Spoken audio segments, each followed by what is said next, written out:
Hi everyone, welcome back for a new session. Today we are going to level up our Power BI skills. We are heading straight into Advanced Editor. We'll learn to write functions and create custom functions. We'll work with queries, and this will transform hours of manual work into just seconds. At the end of this session, even if you have now zero experience or you have some experience, you will look like a data wizard in front of other colleagues. And this is because most of the users stay only on the surface of the Power Query. But we are going to really dive in and gain a lot of knowledge. Please make sure that you will download all the documentation, all the materials from the video description.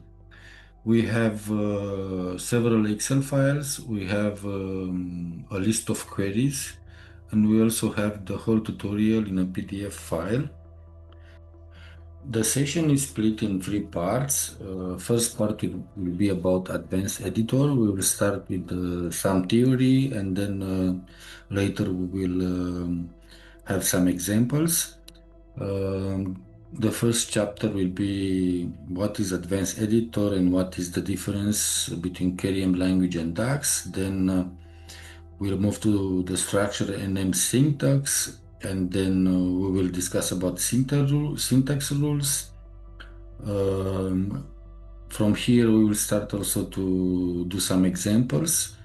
We'll start to learn about the meaning of characters in M code, about data types, about logical Boolean values, true and false, and also about the M functions library, which is available in Power BI.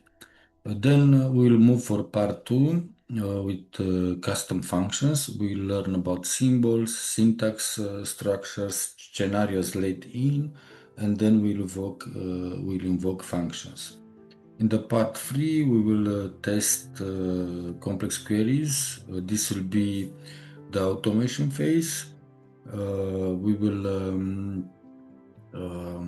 have an example with a dataset audit query.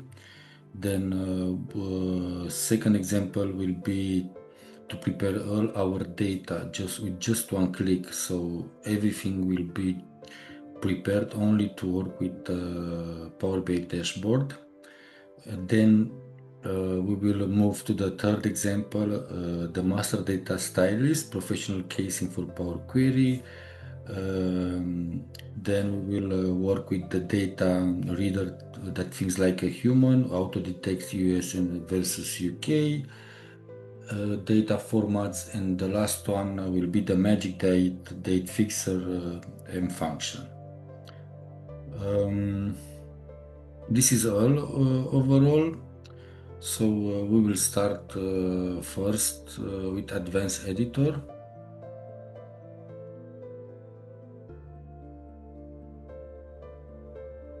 So we will start first with some theory about Advanced Editor. So Advanced Editor is actually the Power Query engine. Every time you click a button in Power Query interface, like remove columns, filter rows, or any other transformations or adding columns, Power BI will automatically write a line of code for you in M language. The M language is the data transformation and preparation engine behind Microsoft Power Query. So it is the language that the queries are using. It is just named simple as M.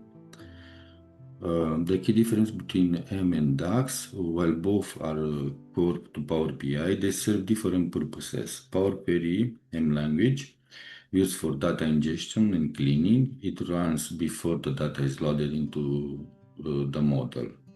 DAX used for modeling and analytics. It performs calculations, measures, aggregations on the data after it has been loaded.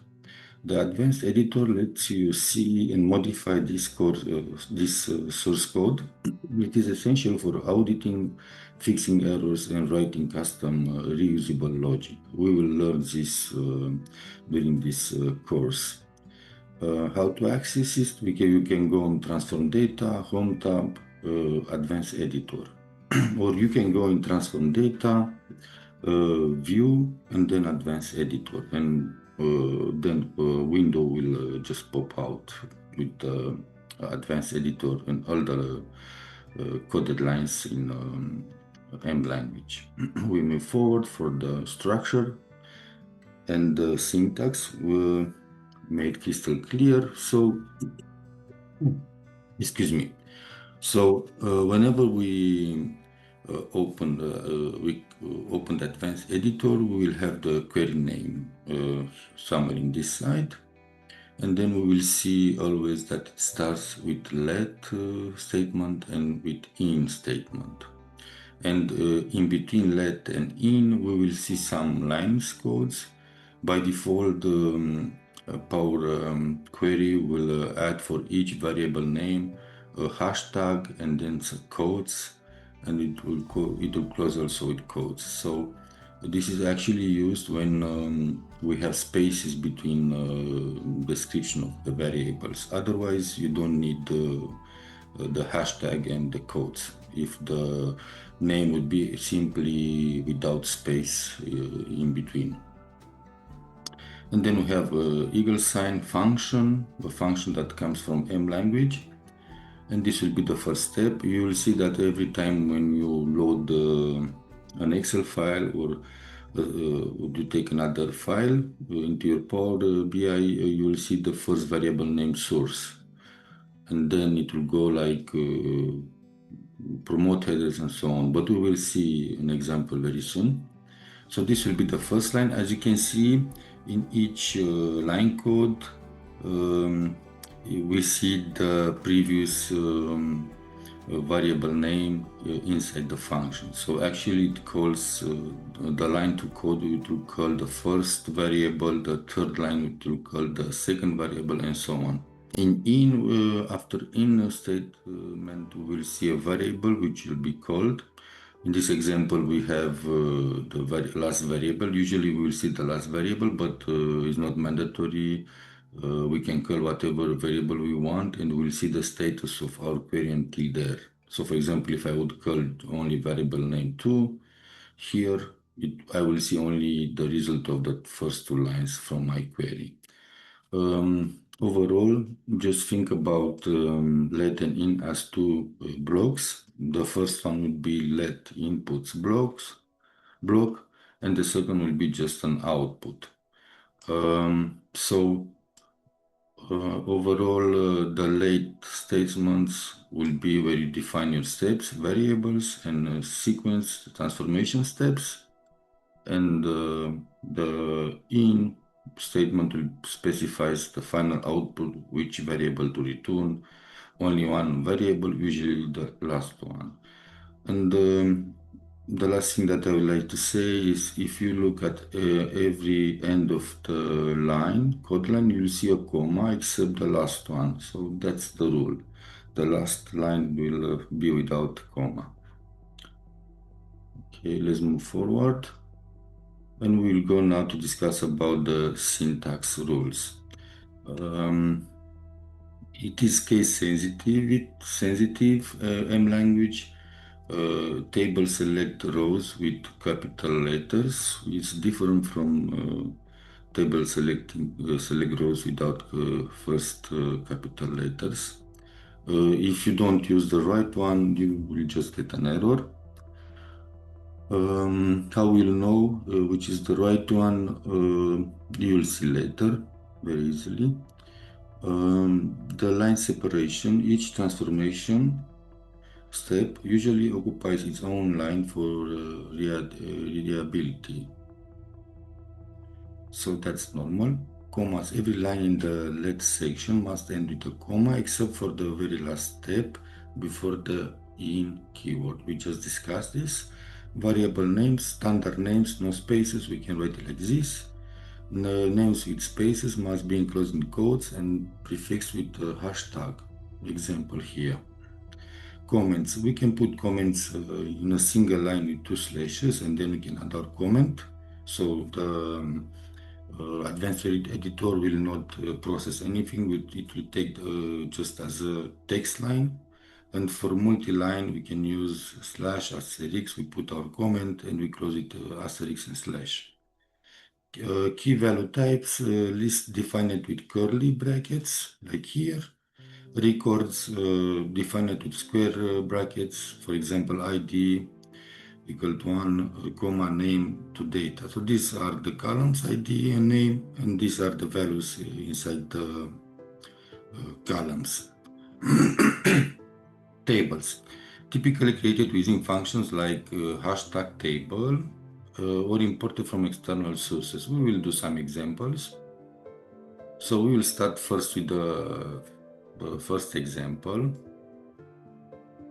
But for that, we will go in Power BI, and then we'll come back and discuss, we'll break down the query. Now we will go in Power BI. We will connect to the first Excel file, orders. You'll find all the Excel files in the description of this video. Make sure you have it so you come along with me.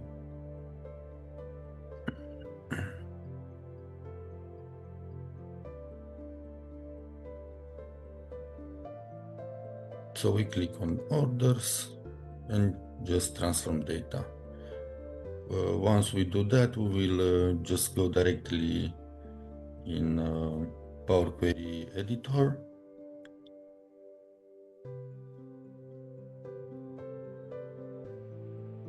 And we will see the table.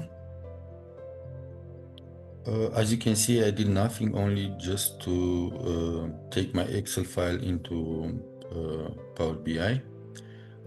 Some steps, if we look in the right side, we see some steps. These are the variable names that we just discussed.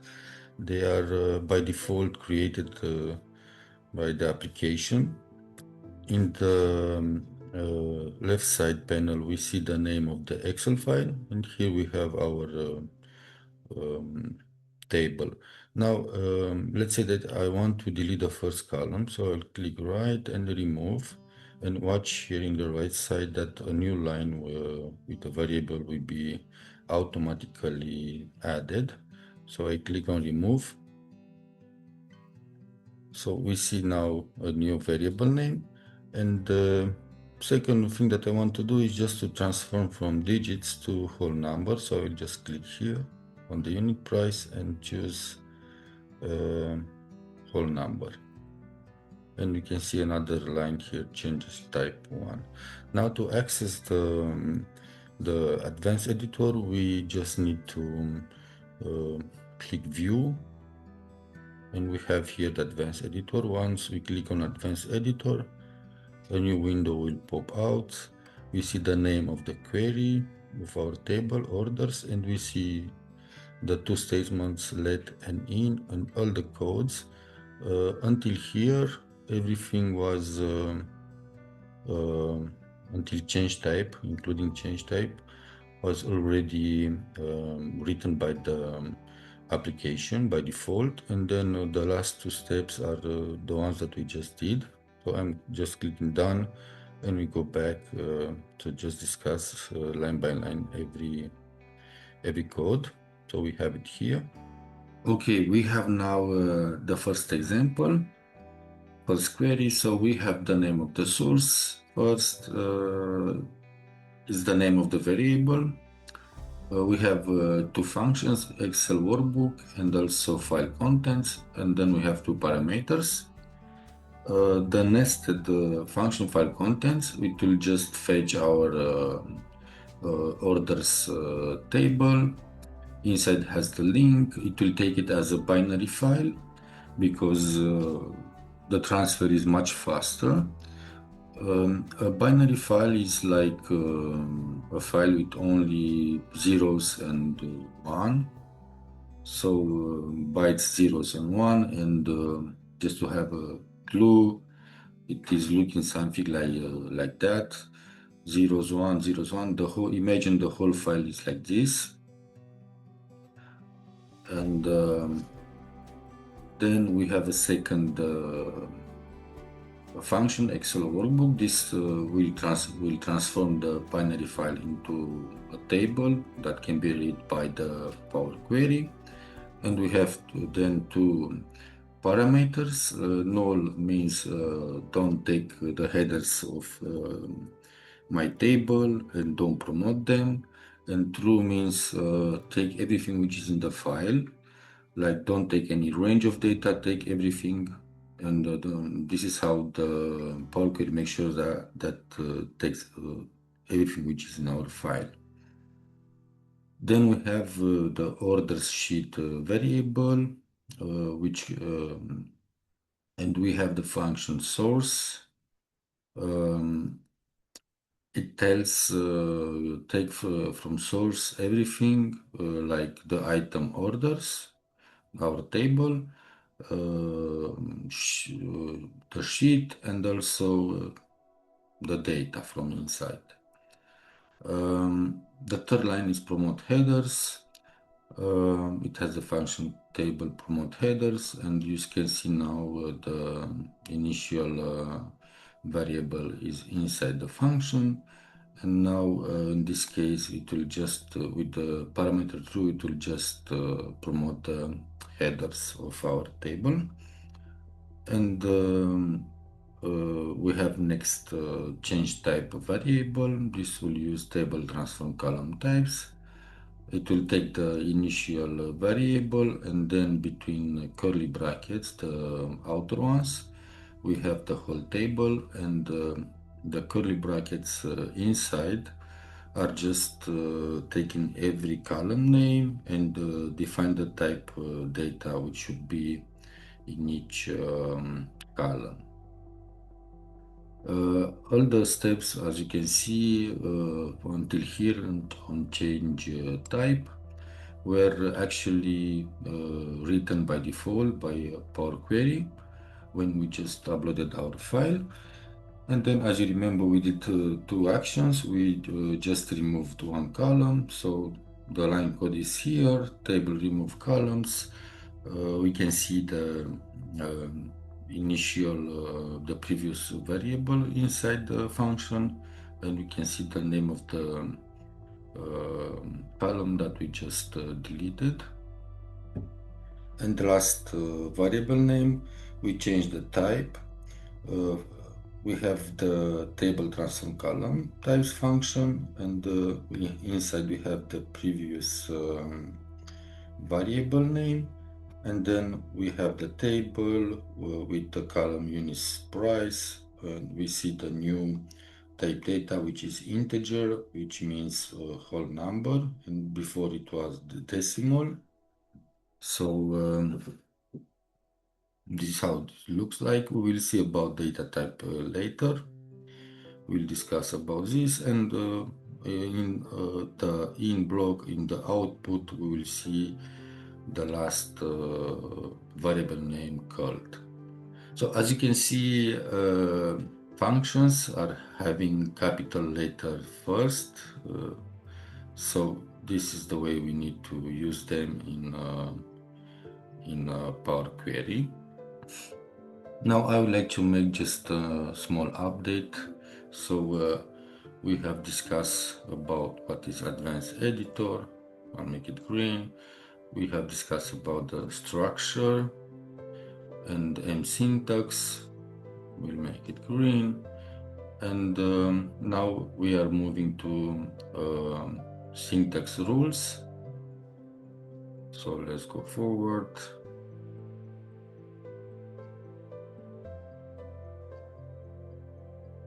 Or we have discussed about syntax rules. We need to go forward for meaning of special characters. So this is also green, and we are here. Okay, so we have discussed about let in, it's clear.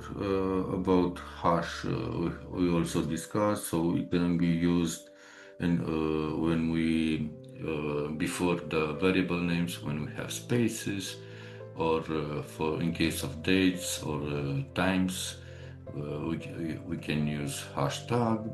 Here is an example of date. The underscore, it's a shorthand reference for the current item in an iteration, often used with each keyword. It represents the entire row in a table or the current element in a list. For example, here we have a table add column function, we have the source, we have the name of the new column which will be added, and we can see each and underscore here and here underscore, meaning that in the new column total we'll multiply every value from the columns, price and quantity. And then we have braces, define a list on ordered sequence of values or performs positional indexing. M is zero based, meaning zero between curly brackets retrieves the first item in a list or the first row in a table. So here we have an example of a list.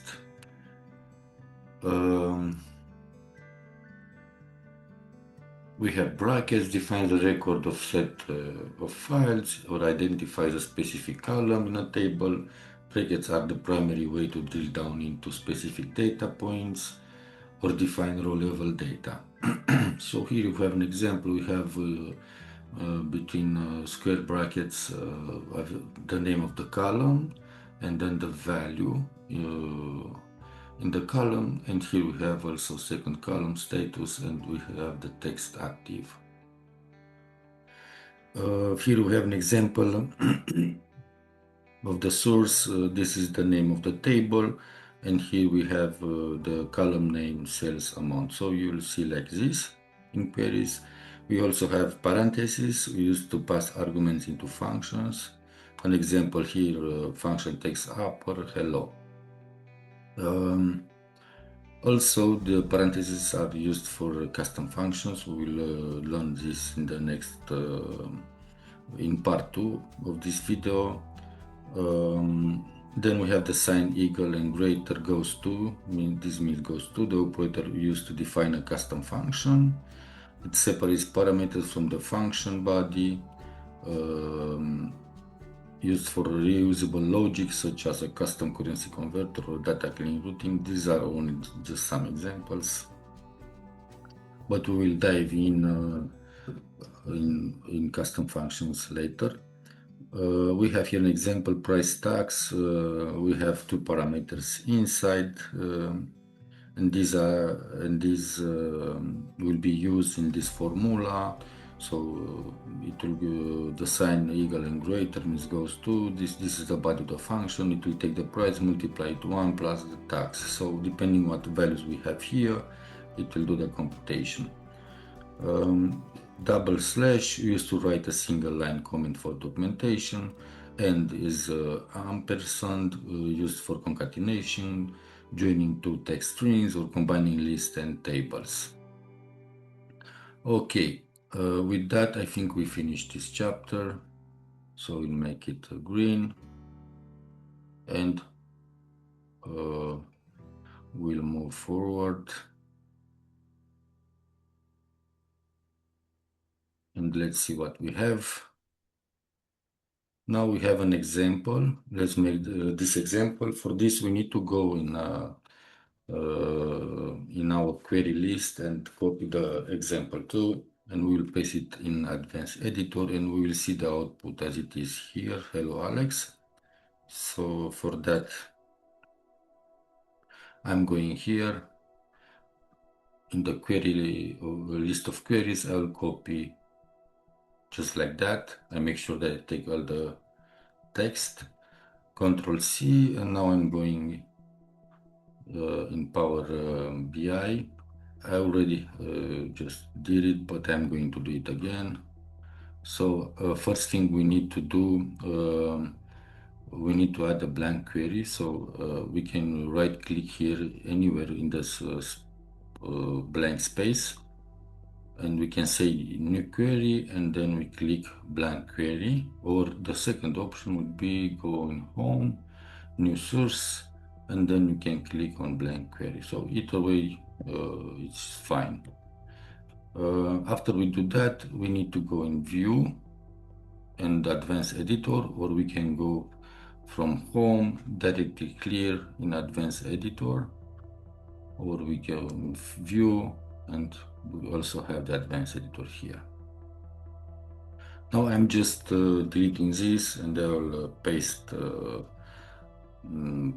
the query and just click done, and I will get the output hello Alex. Now we will go back in the query and we'll discuss each line. So in example 2 we have double slash is for comments. This line is ignored by Power BI by default. We have hash allows spaces in names. Without hashtag and codes you can't have a space. Square brackets define all the column names, and curly brackets will hold the data rows. So we have the first, after the let statement, we have the first variable student table, and we have the, we use the table function. This will create a table, and inside we have the type table, and then between brackets we define the names of the columns, like name and equal to text. This means that we already defined the data type that we want in column name, and also we have the column grade, but we defined as number.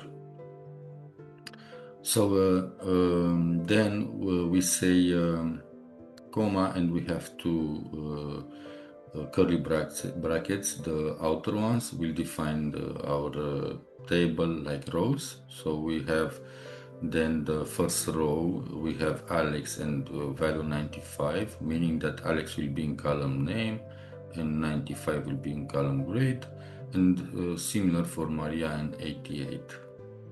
The underscore means this row. Here we look at name for this row and make it uppercase. So we have the variable add upper, table add column, student table. So what we do here, we use table add column function. We take the initial variable name, like our table, and then we add a new column because it specified the function table add column. We'll name it upper name, and then for each text, and we open for each text upper. This is the name of the function. Inside we have the underscore sign, and then we have the name column, meaning that it for each name from column name we'll have an upper letter, the first upper letter, but it is already upper capital, so we'll move forward for next line. Curly brackets with a number picks a row. If it's 0 inside, it will pick up the first row. If it's 1, it will pick up the second row, and so on. So we have the variable pick first row, and we have the function add upper, and what we want to do is to take the first row from the table. And from the column name. And last thing, we have the sign and. This is ampersand, it's glued, it joins two pieces of text together. So it will add the text hello between quotes, a little bit space inside, and then we'll concatenate with the first name from the variable pick first row, and we will add, we will concatenate with this exclamation sign. And the output, of course, will be the last variable name, and we'll get hello Alex, like that. Okay, we move now forward with the data types. So we have here a list. We can see that in Power Query we will see all these types of data, like text, number, integer number will be always with decimals, whole number will be always integer, 64 type, like here we have an example. We have also fixed decimals, which means fixed for decimal places. This is the name of the data type, currency type. Here we have an example with 2 digits, but there are also 2 nulls. We have type logical, true, false. We have type date. We can see in time, we can see the hashtag. We have also binary. It can be image, can be anything, table. Table in the sense that we know that there are only bytes inside the files, but later they'll be transformed. And type any by default puts everything. So therefore we need to format every time our data. Okay, with that I think we have finished also the data types chapter. And we will move forward.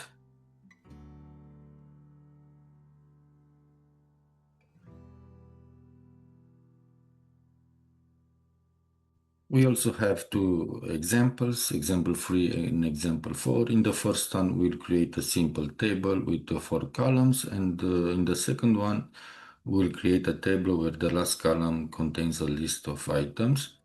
So for that, we go back in our list of queries file, and we go at the example number 3. We will copy the whole query, and we'll make a new blank query, and we will paste our code query in the advanced editor.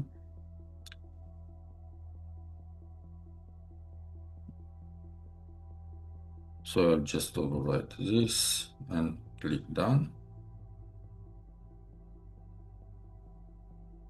And with that query, we have our first table. We see that we have 4 columns. We have project name, column, budget, start date, and also is active, yes or not. And one has dates, and the other has text, decimals, and also text type data. So if we look at the query now, we have the source, variable name, then we have created the table, the function hashtag table. We open parentheses, and we have type table like always, and then in the square brackets we define the names of our columns, and then we define the data type query will expect in those columns, and then we can see the whole table between the outer curly brackets, and inside we see every line of data. So on the first column, project name, we'll have this text strings, and then in the column budget number we'll have the numbers. In the start date we have also the date type, and we see here how the dates were created. And then in the last column is active, we have a text like this, yes or no. And of course, we close the bracket, and we call the variable as output. And so we get the table. Now in the example number 4, we do the same thing. We are going to copy the query, just like that. And we build another blank query. And we go on View, Advanced Editor, and we overwrite this text, copy paste, and we have the table. Now, as you can see, the difference is here. Now we have a list instead of string or something else, string, text or number. We can see when we click on each cell with the list, we see what is inside, and the last one is empty. So now in order to expand everything, we have the option here. If we click this icon with 2 rows, the whole table will be expanded. So expand to new rows, and you can see now all the list arranged. But as you can see, the dates are also doubled, so we can see the whole list. We can see each word to each row is allocated. And also you can name the query as you like. If you double click here, you can write here example 3 or 4, hit enter, and now we have rename our query. So if we go back in the query, we started also with the first variable. We name it source. We used hashtag table, and then we defined our columns names. So you can see that in the initial one, when we defined the type table, we said for each column what should we expect as a data type. So between the square brackets and type table function inside. But here we are not defining anything, and we only define the names of the table with the curly brackets, and then we see the whole table and each line what has inside. And this is how we define a list. We open curly brackets and write inside what we want to see. If it's empty, you can see here that is nothing between the curly brackets. And then of course we have called the variable name as output. Now we will move to true and false.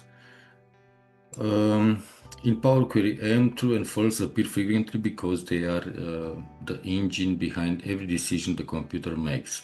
They are known as logical Boolean values. Here is why you see them everywhere. They are the answer to every question. Every time you perform a check, like is this number greater than 10, Power Query converts that into a simple true and false. Query step budget, column budget is higher than 500. Computer's answer true, the rule is met, or false, the rule is not met. Filtering depends on them. When you filter a table or to remove empty, Power Query is actually running a hidden logic test on every single row. If the test is true, the row stays. If the test is false, the row is deleted. Formula example: table select rows, source, each is active equal to true. They trigger if and then actions. If the if statement is the most common used for these values, it acts like a fork in the road. If condition, then result if true, else result if false. The condition must always result in exactly true or false for the rule to work. Efficient data storage computer processes true false significantly faster than the words like yes or no. True is essentially like one or an on switch. False is like zero or an off switch.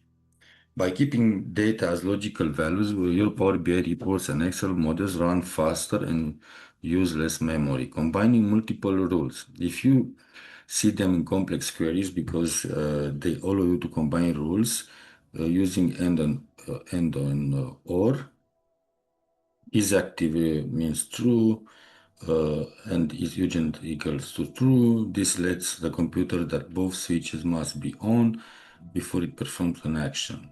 Tip: if you see an error in your code, it is often because you wrote true or true like that. In Power Query, this must be always lowercase true and false. So now we have some examples. Let's go for example number 5. So we'll just copy the query.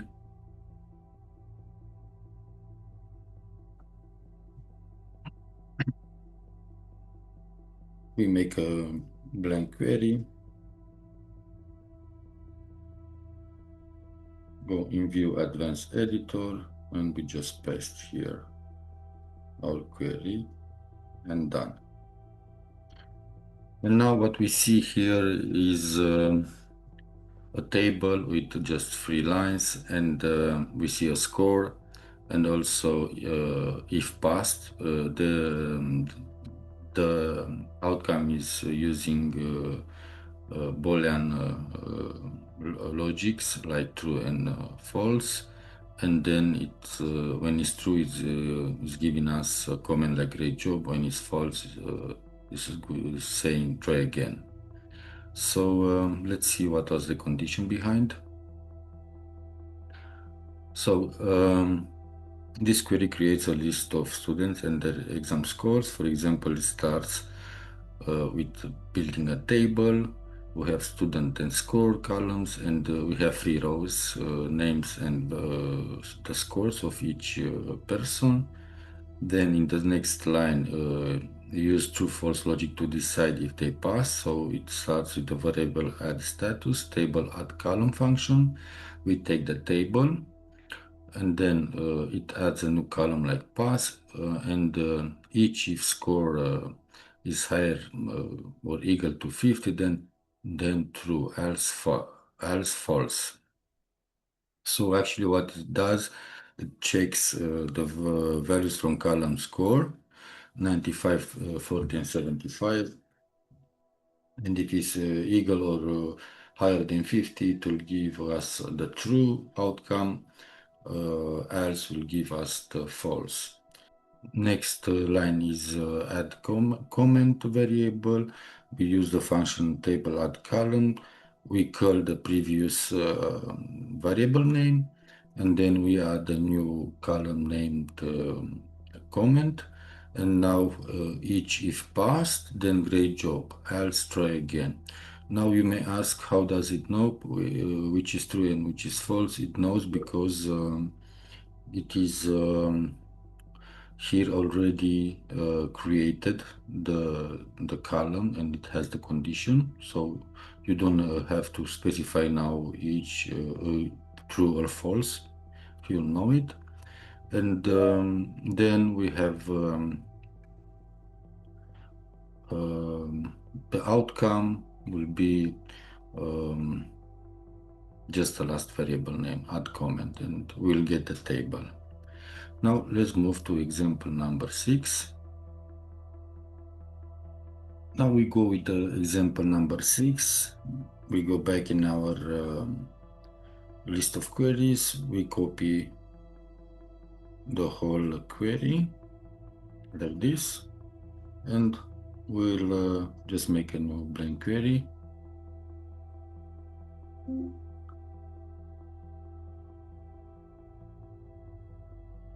And of course, we will put here all our query. Click done, and let's see what we have.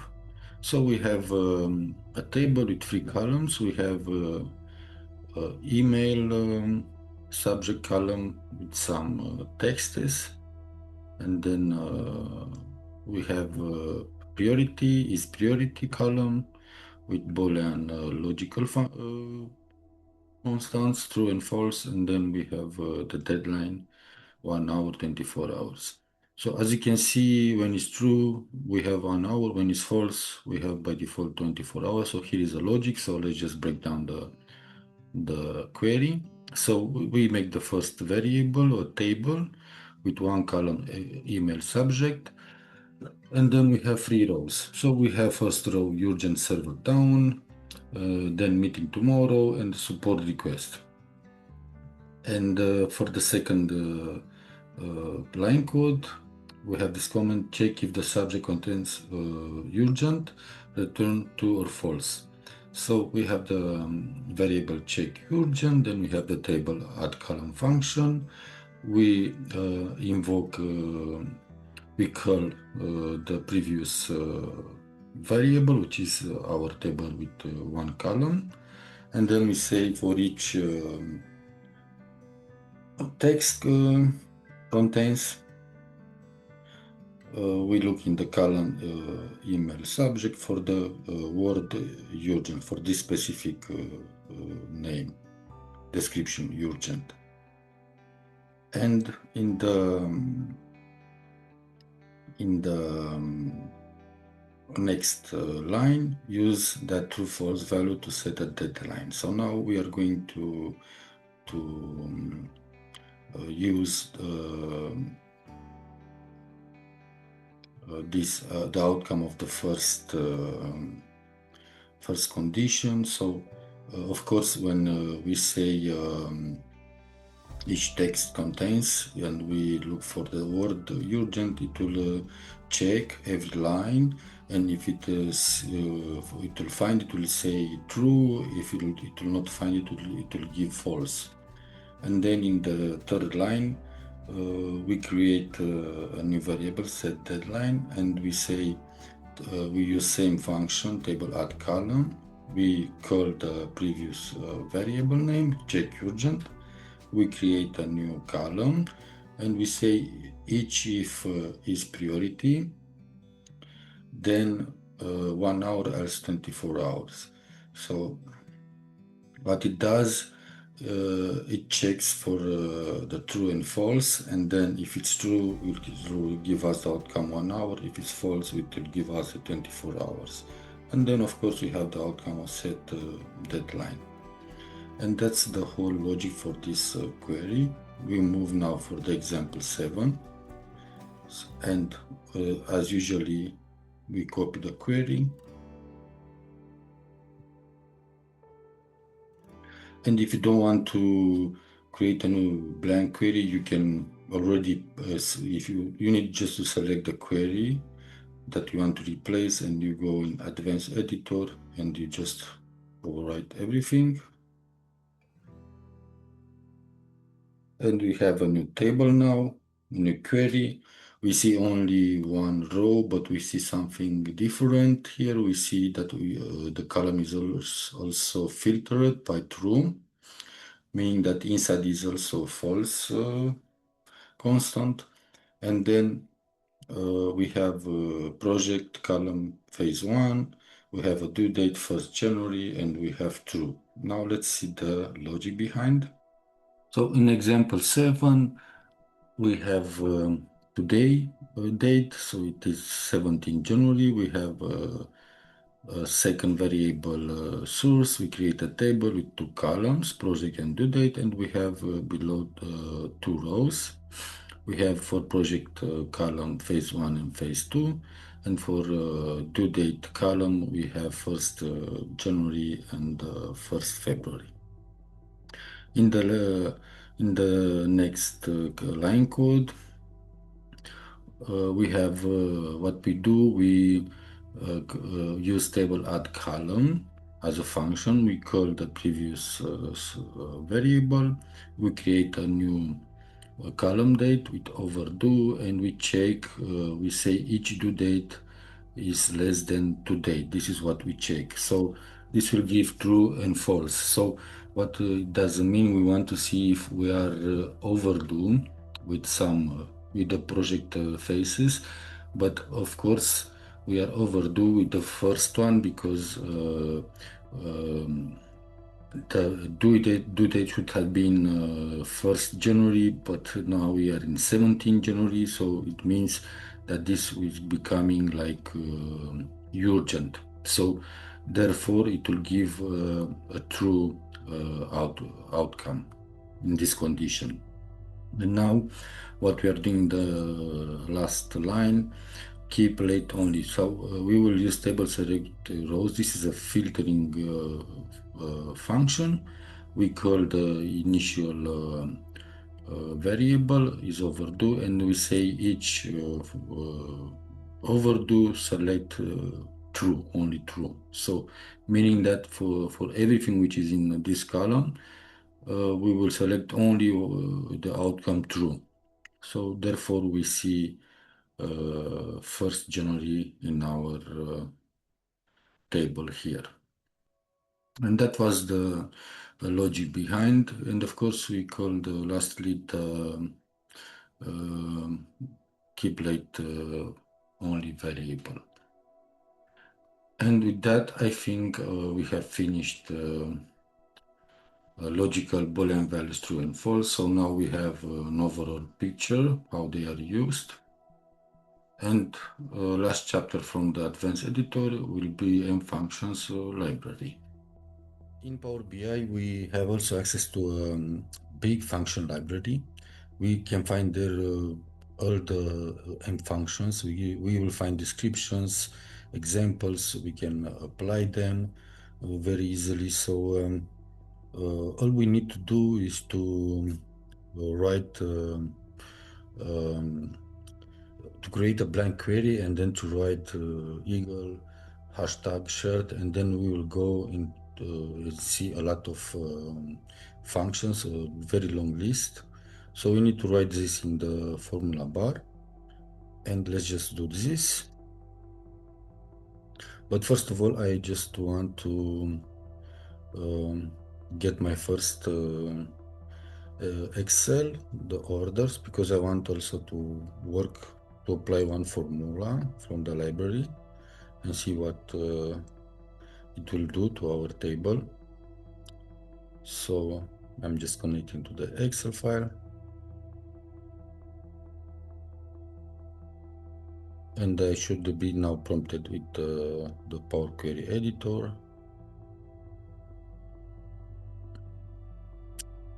It's processing now. And here in this side, we can just create a blank query. And we will say equal to hashtag shirt. And now we should see the whole list. The only thing that I don't like it is that we cannot filter it. We need to scroll down. So because of that, we will make it a table.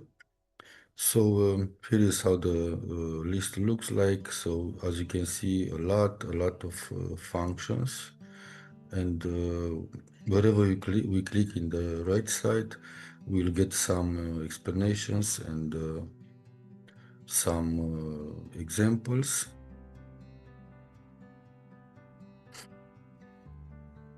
But let's just make this a table. So we will just copy example 8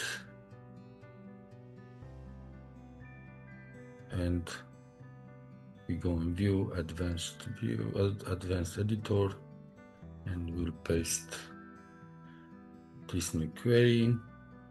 And what it does, it will make it just a table. So it will be very easy to filter our columns. So we can go here now in text filters, and let's filter for tables with contents. So I'm going to write here table.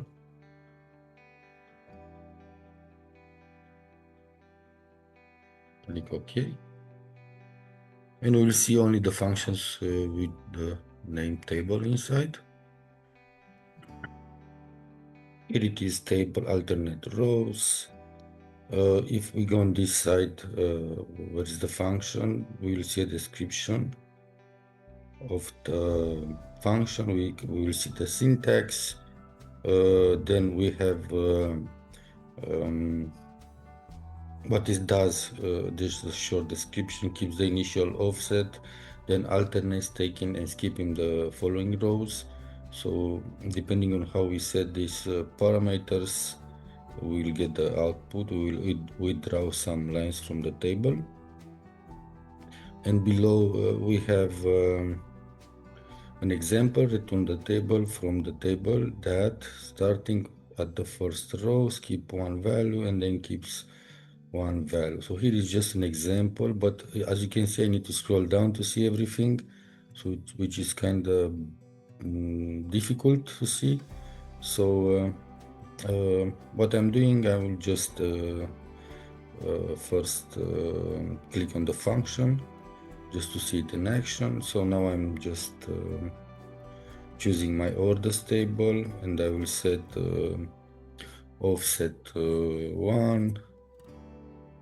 This means that it will keep the line, first line. Then I will say skip 2 lines and take only 1 line, and I'll click OK. And now from my whole table, if we look at the original table, we see that the first row was kept, index 1. Then we see that index number 4 is the following line, meaning that index 2 and 3 was skipped, and then only the fourth row was kept. And then after index 4, we have index 7. So basically what happened, it kept the next, it kept line number 4, it skipped another 2 rows, and we got index number 7. If we go back now and say, let's change a little bit the parameters, we will have it also here, or we can just delete the initial step from the right side, and we go back at the formula. We can say offset 3 lines, skip 2, and then take 1. We can also take 2. We can say take 2. So let's invoke the function and see what happened. So it kept the first 3 lines, and then it jumped to the line 6. So meaning that 4 and 5 are skipped, and we got the number 6 row. And then let's see what we have. After number 6, we got 9, 12, and so on. So meaning that the next 2 rows, 7 and 8, were skipped, and we got the line 9, and so on. So this is just an example. If we go in Advanced Editor, we can also see the parameters here.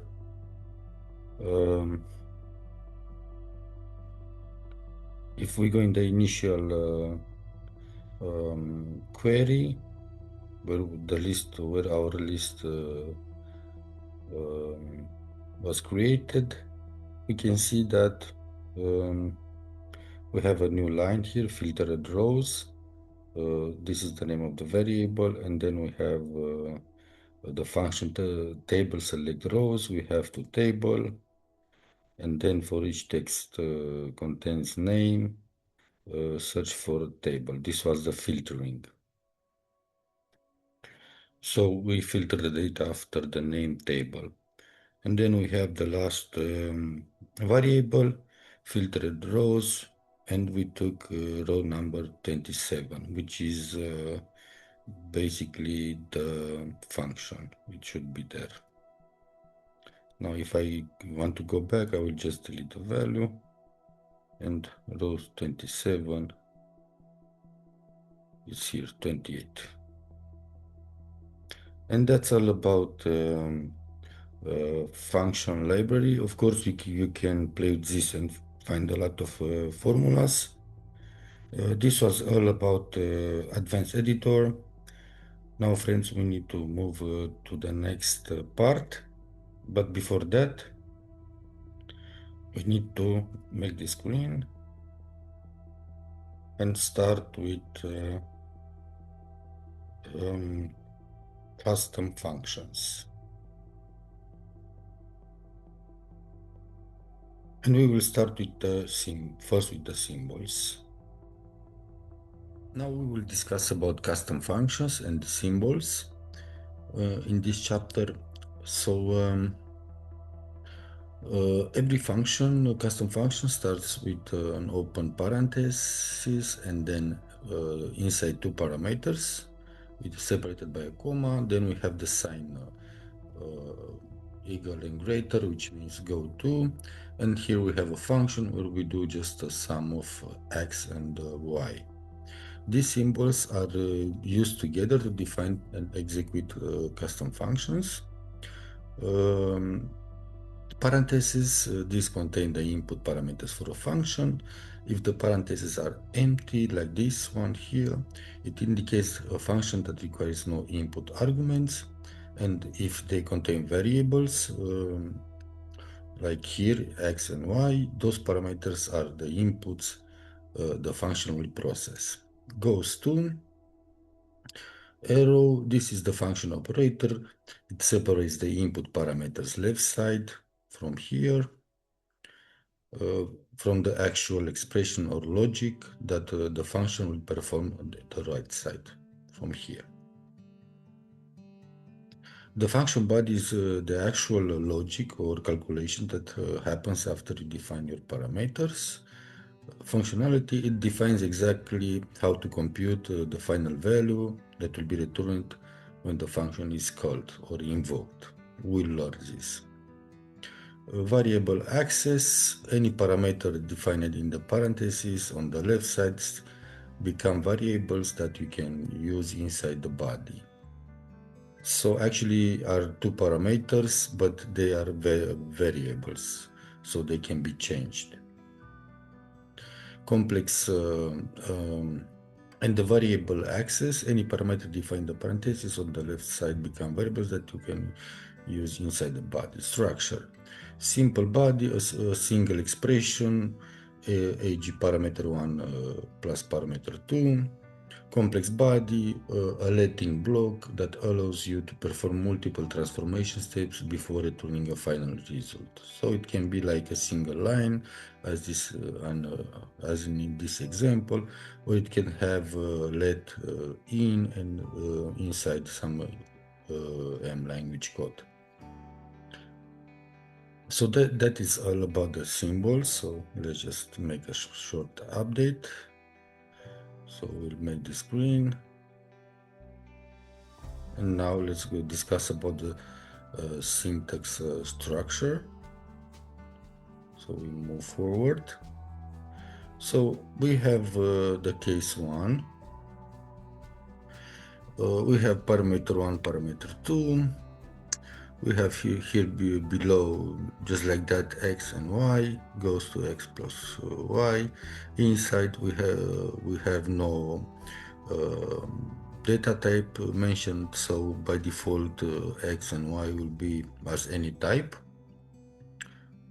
And in case 2, we already have each parameter, and we define the data type. We need to use as always, and then to specify what the data type should this parameter be.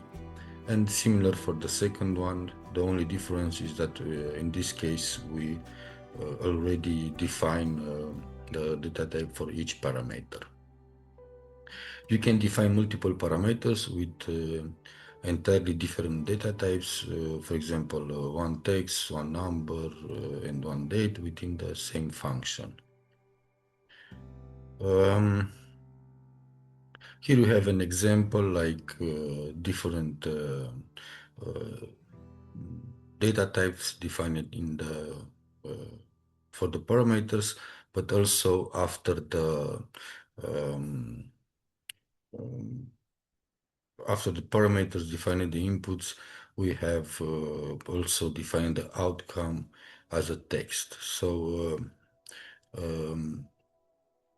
we expect the outcome to be a text. So assigning data types inside and outside the parentheses is the best practice that moves your function from generic to strictly typed. So it is best to define data type for each parameter in order to avoid any future errors, because if you do a computation between a text and a number, for sure we will get an error. And here we have just an example. So let's see what we have in this query. So above we have the custom function, because we have those brackets. We have label parameter as a text. We have count parameter as a number, and then we expect an outcome as a text. We have the goes to sign here, and then we have the statement let, where the result should be the parameter label concatenated with 2 points from the bracket and the space, and then we concatenate this with transfer number to text from the count parameter. So basically the output will be text as it is here. And then we have the in statement and the output result, like the variable called. So let's just take the example 9. We go in our list of queries. It is here, so we'll copy it.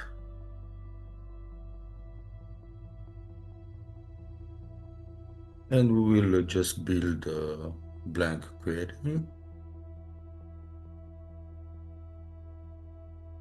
We go in View Advanced Editor.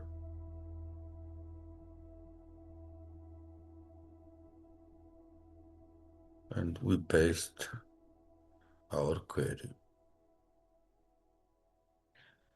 So after we paste the query, you can see now that here it is this icon fx. This is showing us that this is a custom function.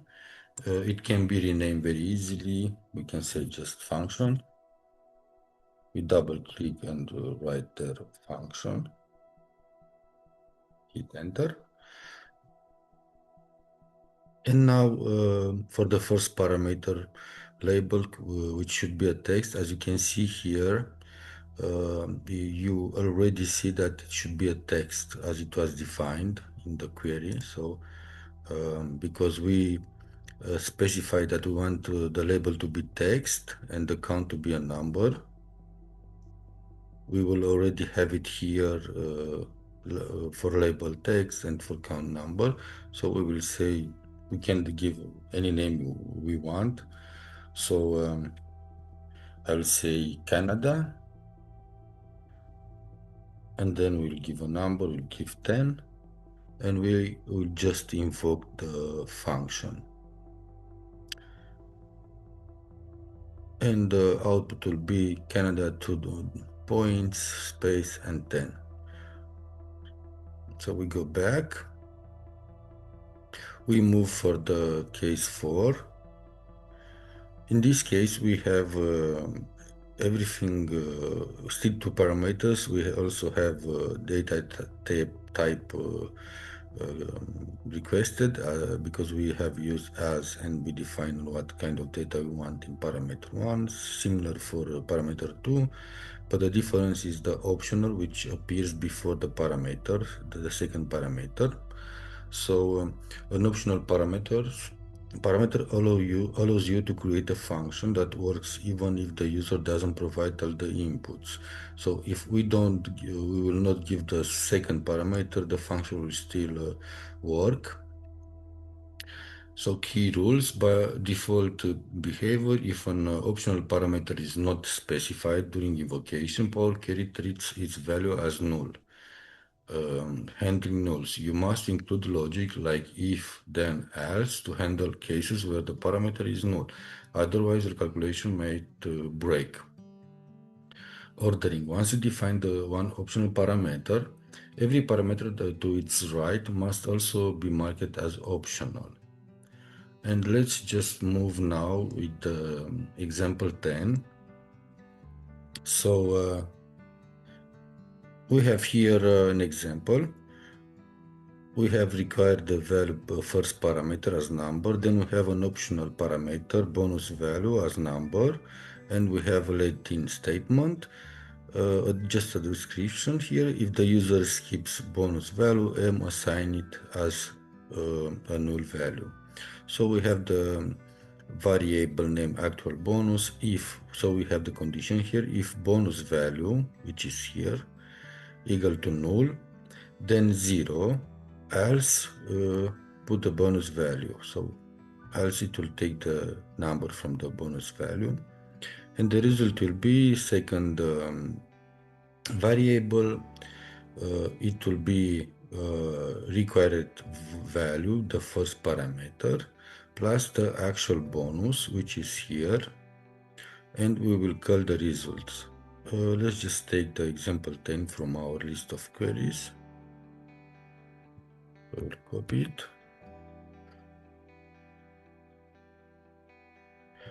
And we can already paste it here or here, wherever we want. So we go in view, advanced editor, and we change. We paste our new query, and now let's see what this does. So we will test here always.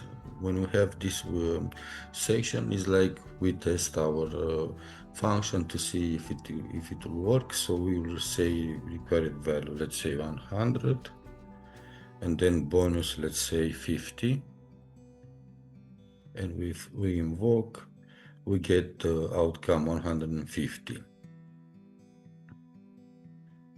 I will just delete this one because I changed it already, the function. And if, for example, I say only 100, and for bonus value I have nothing, I will invoke the function and I'll get 100. Case number 5. So in this case, we have an empty brackets, no parameters inside. So using a parameterless function is the best way to manage business constants. Case study. Create a blank query, name it FX discount rate, go in view, open advanced editor, and paste this. So we'll just copy this one.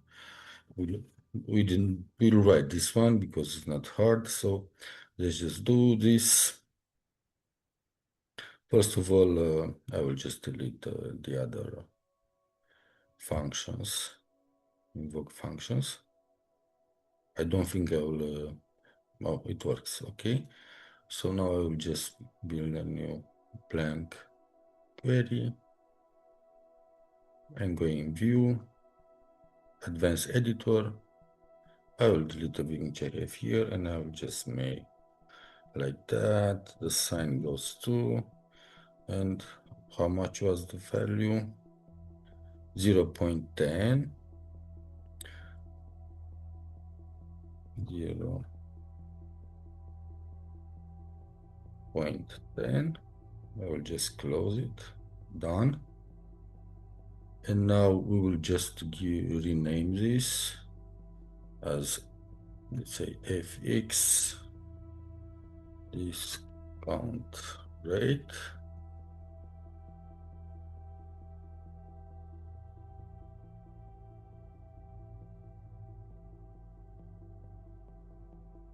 And we have two Excels, online sales and corporate deals.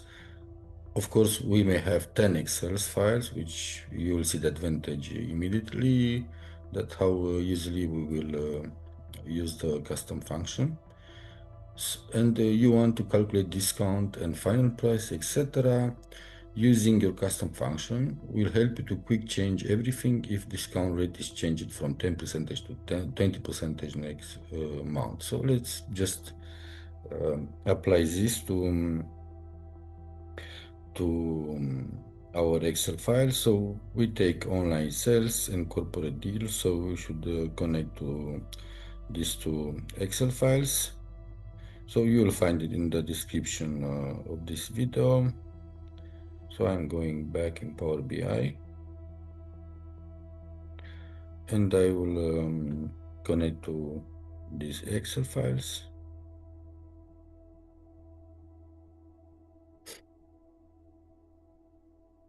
So I take corporate deals.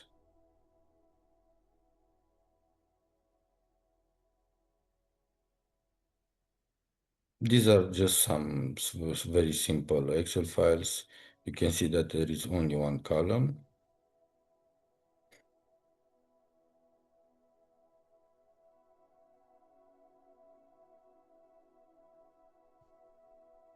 So we have it. Now we go for the next one. Now we take the next one. So it should be online sales.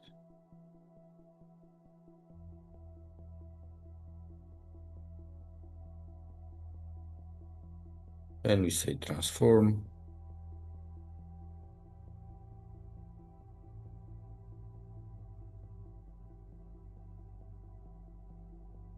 So we can see we have now two tables. One has one column original price and the second one has total sales. So let's just take the first example. So we will take the discount now. We'll calculate the discount by taking the sales column multiplied with our custom function, discount rate. Notice that at the end of the discount rate function, we have this open, these two parentheses, open and close. This is important to use it. Otherwise, it will not work. We will get an error. So let's just go back in our Power BI. We have the custom function, we have the online sales, we have the column sales, and what we want now is to calculate the discount, the price, the discount of the sales, which is actually 10%. And how to do that? We can go in custom column. We'll say sales discount.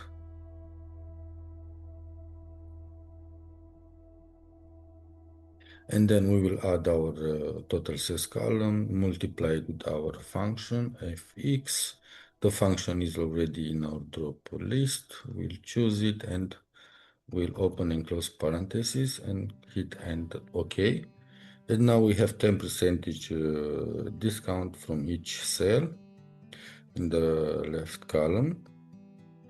And to do the second example, we need the final price, original price minus original price multiplied with our function, but notice that the multiplication is separated, though mathematically I don't think it's a need, but let's do it like that. So for that we need to go in Power BI. We'll go in our corporate deals Excel file, and now we'll do same thing, custom column, and we will name this final price.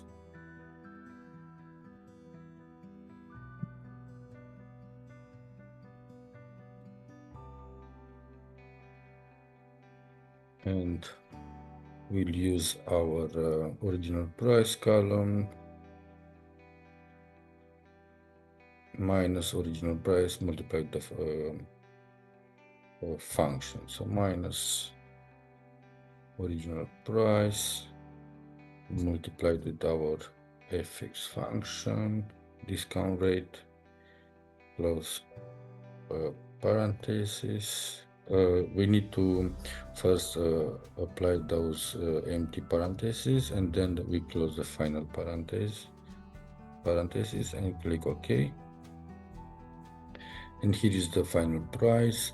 And now imagine that, and here is the discount. Imagine that we have 10 Excel files, and tomorrow the discount will be changed from 10 percentage to 20. So you can just change it from here, or you can go in the advanced editor and change it from here. Let's say that it will be changed to 20 percentage. From 10 we change to 20, and now by default everything was changed. We can see that before was 10 percentage, now it's 20, so here is 40 instead of 20. And here also the price was changed. So this is what we can do. This is advantage if you have this kind of situation in your daily work. You can just fix everything just like that with a custom function, and all the calculations are done automatically. Okay, so we have finished with the syntax structure. Let's make an update. So we'll make this green. And we will move now forward with scenarios let and in. We have only two scenarios with the custom functions. One is when this sign of the parameters from the parentheses is above the let-in block, like it is here, it becomes automatically a reusable function, which can be applied across columns or tables. And whenever we see it inside, it means that it will just do the work only for that specific query. Here we also have an example. So we have the original price parameter as number, and then we have a let-in block. Inside the function, we use let-in for multiple step logic, and a name function as fx calculate total. This we will do it at the end after we paste the script in the advanced editor. And as you can see, we have some calculations here. We have a discount variable, original price, which is in fact the parameter multiplied with 10 percentage. We have the after discount, the original price, again the parameter, minus discount, which is here. We have the tax variable. We take the after discount, we will multiply it with 5 percentage, and the total will be after discount, which is here, plus the tax, which is here. So that will be the custom function. We have another example here, a parameter input as text, and then we have two operations. We trim text, we use the function text trim. We will take the input, and then we have another line uppercase. We use function text upper, and we take the variable trimmed, and we call the uppercase variable. So in this case, we perform two operations. First, we trim. Trim is for example, if we have a string of values or text, inside we might have spaces, and therefore with the function text trim, we just delete those spaces. They might come from various sources. They are invisible, so it is good to prepare data. This should be the first step when we start to work in Power BI, to use the trim function. Good. So we have two examples. Let's just do it. We go now in our list of queries, and we are looking for example 11, which is here.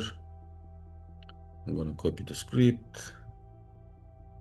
and I will make a new blank query. I will paste in the advanced editor my script, click done, and we have the function, and we should name it. So we have here also description on what to do step by step. We will also need to give a name to this function, fx calculate function, calculate total. So I'm gonna do name like that, fx calculate total.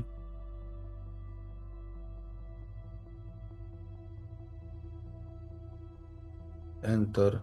And now whenever we create a function, a custom function, we have also the chance to test it first. So if I write here let's say 132 and I invoke the function, I will get 124.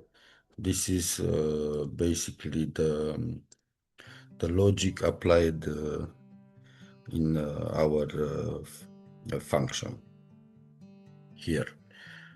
Good. And now the next thing what we need to do is to go to the main table corporate deals and to add a column and select invoke custom function. Then we will select the custom function which you just define it, rename it as fx calculate total. We will choose our price column as the input, which is actually the original price. So let's just go in corporate deals, Excel.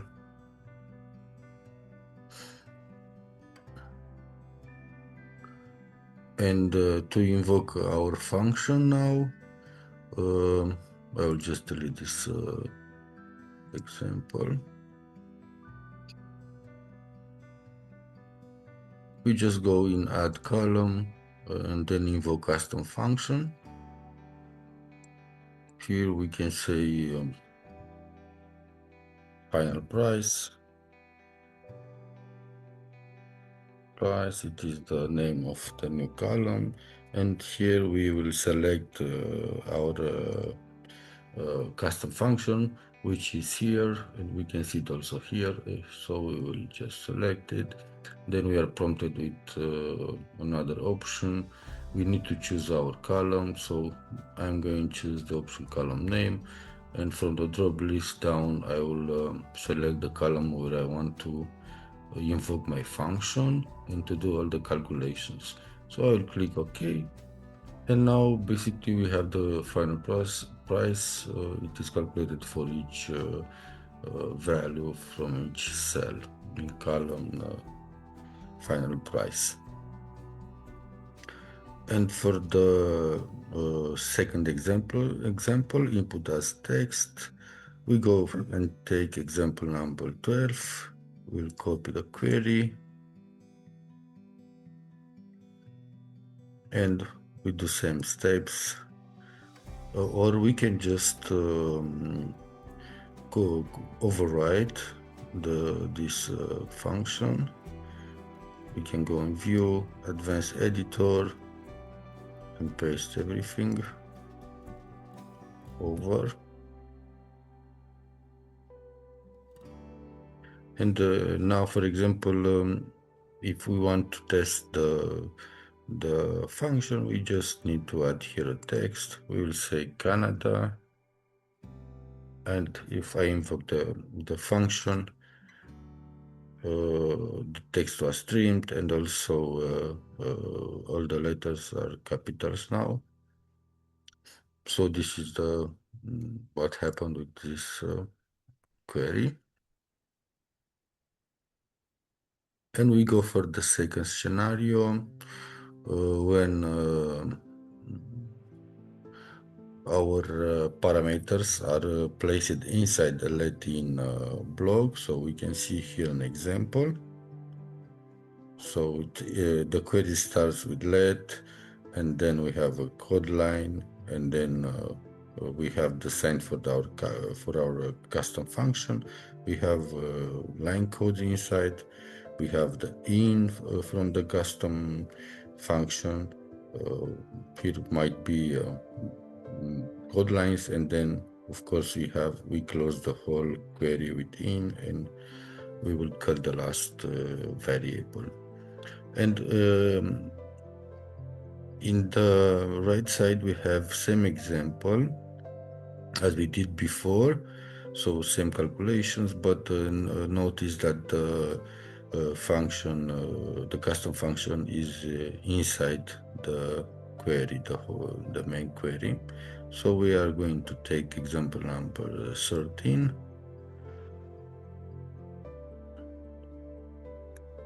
And paste it in advanced editor. So I'm going back, and maybe I should delete these ones.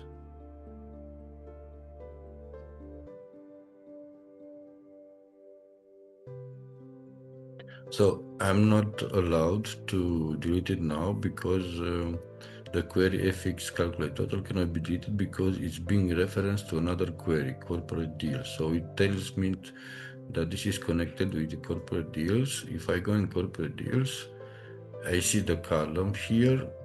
I see now I have errors because I changed the query a few moments ago. But if I want to be able to delete this function, I need just to delete the invoked custom function from here.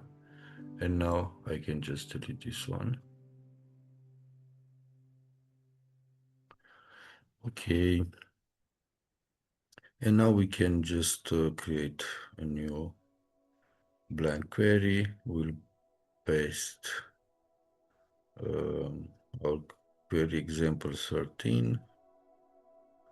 And let's see what we get. And we get the final price. We have the original price and the final price. So actually all these steps from here were applied to our table, to our column price. So let's see what else we have. We have an interesting example here. So we have two queries. We have another custom function which is inside the let in, but this is interesting because we are calling out the custom function, and it will be like a custom function even if it starts with let and finish with in as a normal query. But because we call the calculate the custom function, it will become a custom function, and then we can just take it and call it in another query. So for example, we have here a table, a source, the variable source, which will create a table from records. So from what we have here, product column, we'll have text laptop, we have price column, we have 1000 value inside, and then we have the same columns but different values. So we have two lines and two columns. And then we will invoke the outside function by its name. So it is here the name, and the function is also here. And of course, this will be the output. So basically, we'll be able to take it inside in our query.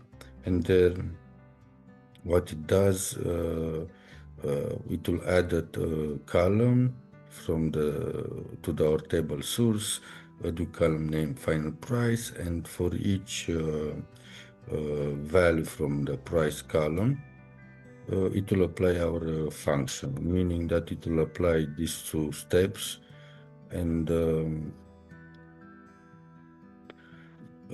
this is it. Ensure the new column is currency decimal type. So here we have a table transform column type. So we take the last variable, add final column, and for the final price column, which is here, will change to decimals type number, and that's it. So let's see how this works. So we go, for example, 14. So we'll copy our query. So it is 13, this one.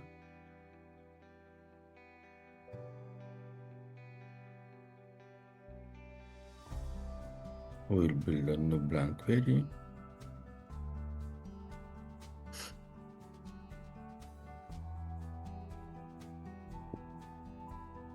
I'll paste the script, and as you can see, it is already a function which I will name it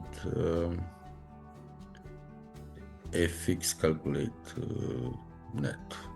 Yeah. Fx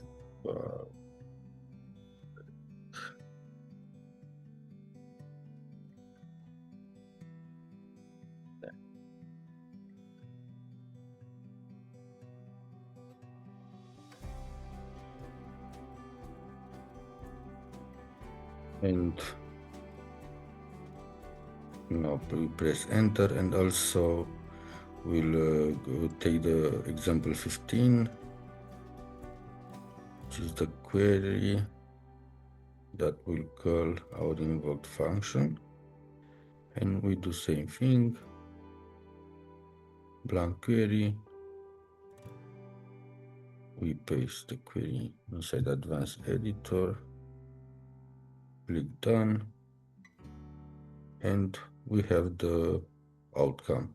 So basically we have all the calculations here because it just called our function from here, and we can also test the function as we want. So we can say the price is 153.34. Let's see what we get. We get the final price 173. So let's see what is happening if I'm letting some space here. Will it work? Press enter. So looks like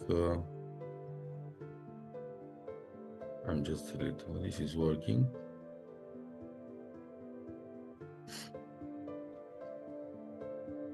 I will refresh it.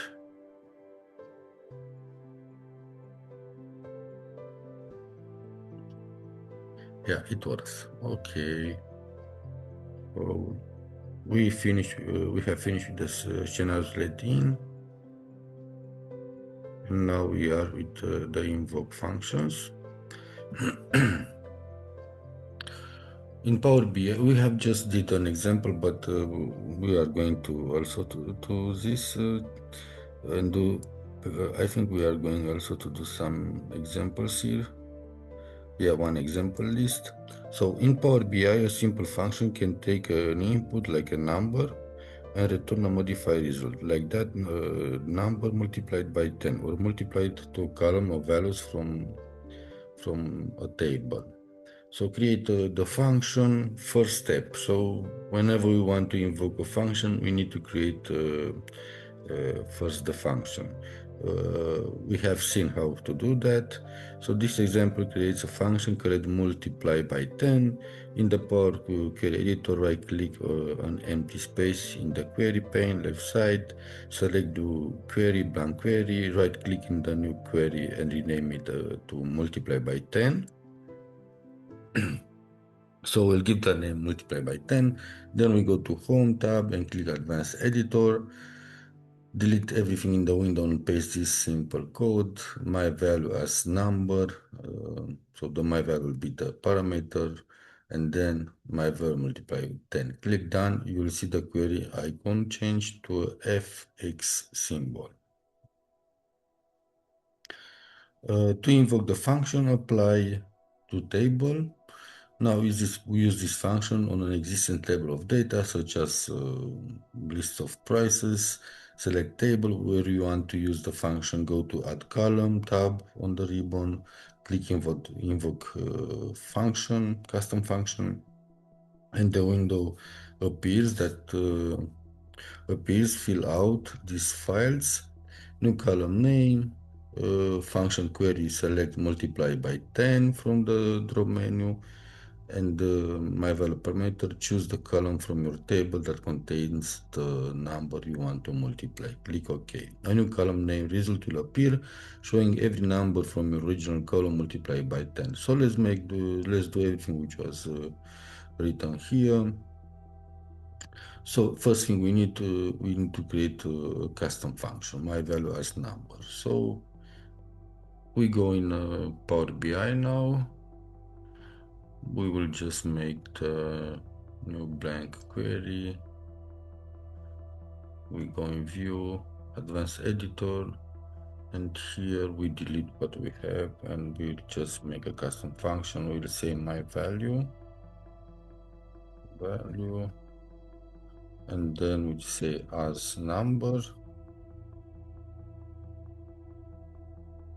goes to my value as a function,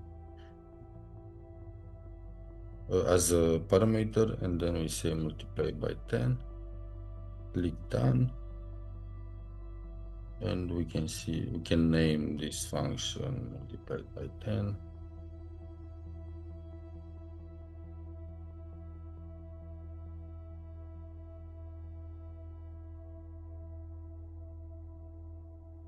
Enter, and now we can just test the function. We can say 300.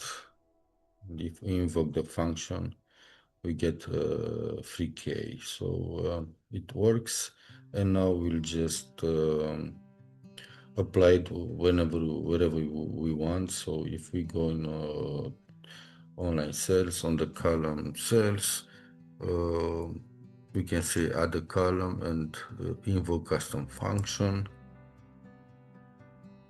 The new column name, it will be multiplied by 10, and I need to now to take my function. I will just click on it, so it is also here. And the last step, I need to indicate which column I want to apply our custom function, and because you have only one column, I will say total sales and click OK, and now everything is multiplied with 10. So now, my friends, we have finished with the last chapter from custom functions, part 2. So basically we are moving now for the third part, which is related to text complex queries automation phase. So let's just dive in. Before diving into part 3, where we will test complex queries, it is like the automation phase. I would like to say that we have 5 examples which are really cool, and you will understand now the power of custom functions. They are having complex queries inside, but you will see how easily you can solve a lot of your problems, daily problems, with just few clicks. And you'll also learn how to build something like this. So until then, let's just start with the first example, dataset health audit. I call this like that because it is a custom function that actually will analyze any dataset we have and it will tell us what problems we have inside, and it will give us also like an action plan. It will suggest us some actions. So first of all, we need just to go in our folder with the Excel files, and yeah, we will take the Excel file UK and US format errors, and I will just load the sheet UK format and click transform. And then we will go in our list of queries and take and copy the query. So it is at example 16. So all you need to do is to select all this long query. So you'll copy it, and then we'll just make a blank new query and paste our script here in View Advanced Editor. Just like that, and click done. And we can name the function audit data. And now, before jumping in the function and applying it, we will look just a little bit at this table. So what we are going to do is we will analyze each column and see what kind of data we have inside, where we have errors. In the last column, in the notes, there are some descriptions of the problems that we have in this table. We can see that we have also some errors, and we have also dates, invalid date, text strings, and yeah, let's just see what this function will find. So we'll just click the table, UK format, and invoke. So in first column we have actually in each line we have our columns now from the UK format Excel. We have in the second column the data type, and then in the health column we have a ratio between empty cells and cells with values inside or text. So wherever it's 100%, it means that the whole column is full with data.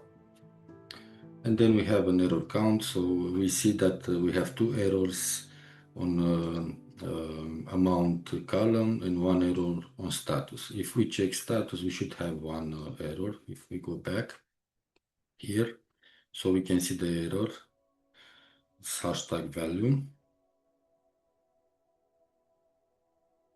And also in this column, we will see if we have some spaces in our text, hidden spaces that we cannot see, or non-printable text, invisible, which is invisible also, and we will see the type mismatches. So we have also description, final status, broken, health, type mismatch, healthy, broken. So if we look on the first column, what it says broken, yeah, it shows that we have errors, and also here where it's broken, it shows that we have one error in this side. So it also gives us some actions here, and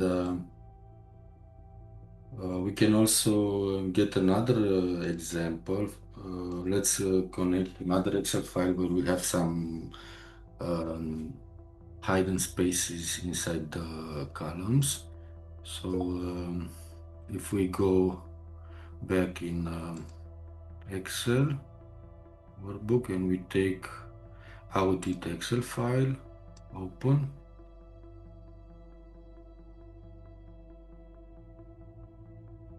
and we take the sheet test to transform data.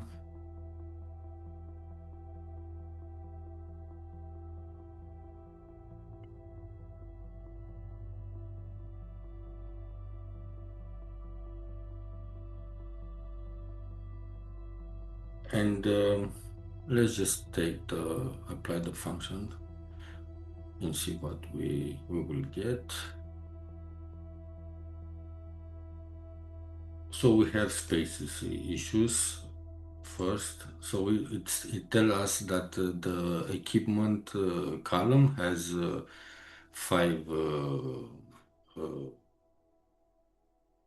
issues like spaces, hidden spaces, and for price 3 and for text 6.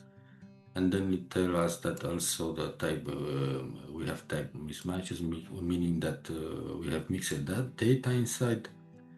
And yeah, we also get here a status and some actions to do.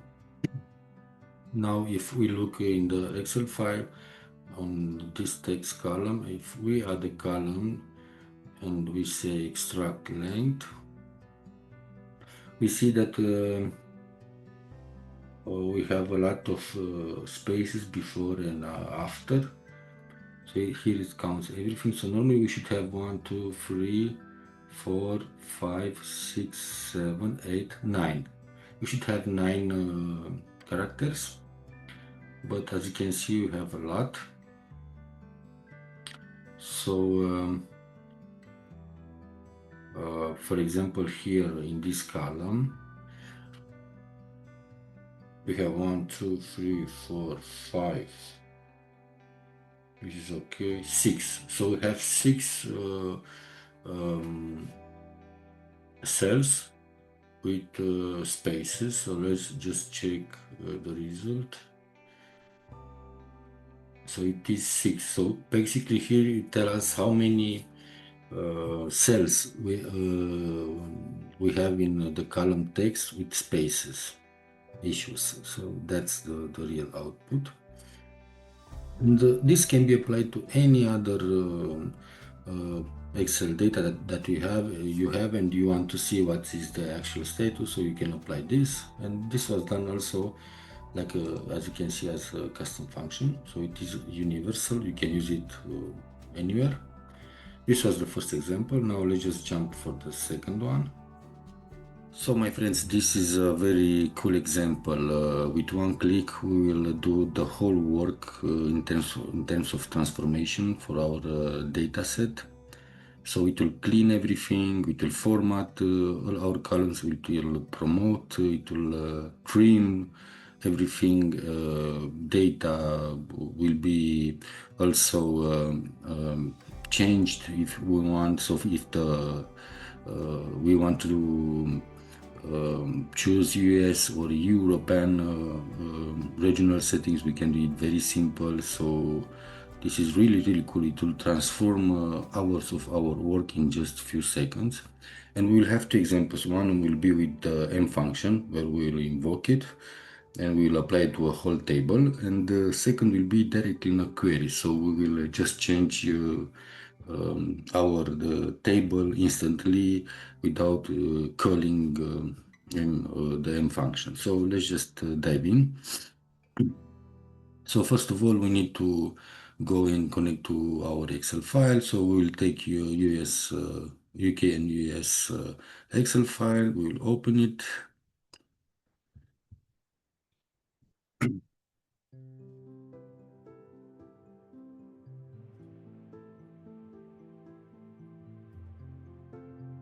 The files both are having errors, so we will just fix it very easily.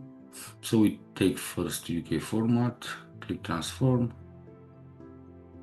Let's see what we have.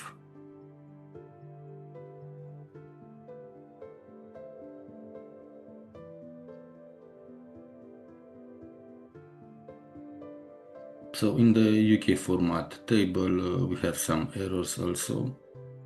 In this column, we have a description of the whole table errors. We have text mixed with errors, with decimal numbers. We have dates with also text and so on. So let's just go back. We'll close this. You'll see that we'll get errors. And then we will connect to the second sheet US format from the same table, so we can see that we have errors. And now if we go back and do same thing, we take UK and US. And now we will just take the US file.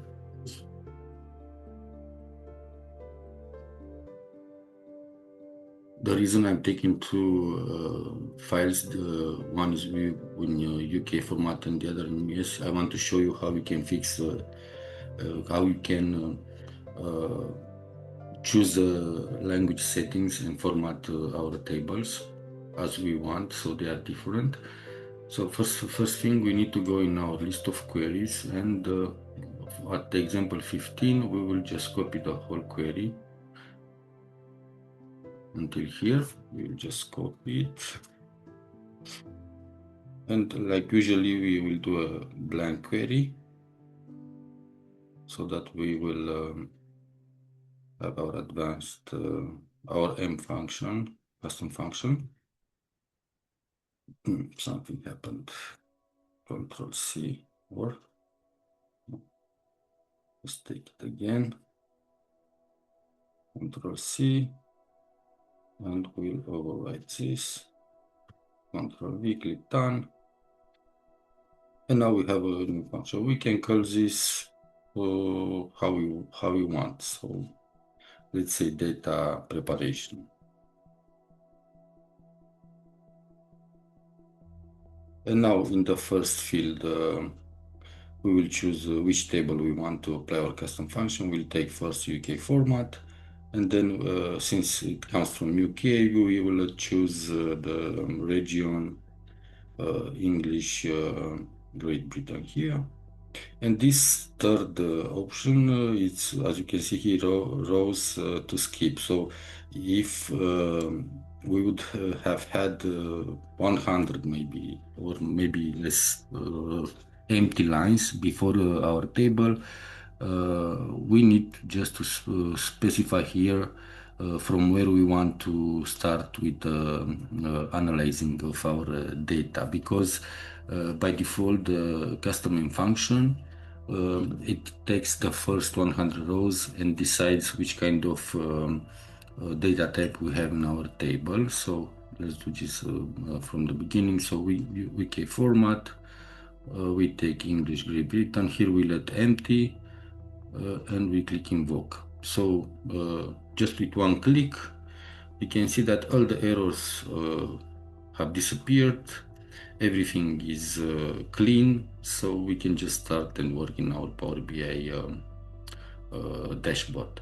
So this can be applied to any kind of Excel files you have that you are connected already. So you just need to copy that query and use it from now on. And let's do the same thing for, I'll delete this one now, for US format. So we do similarly, we take US format, we select the region, English US, and click invoke.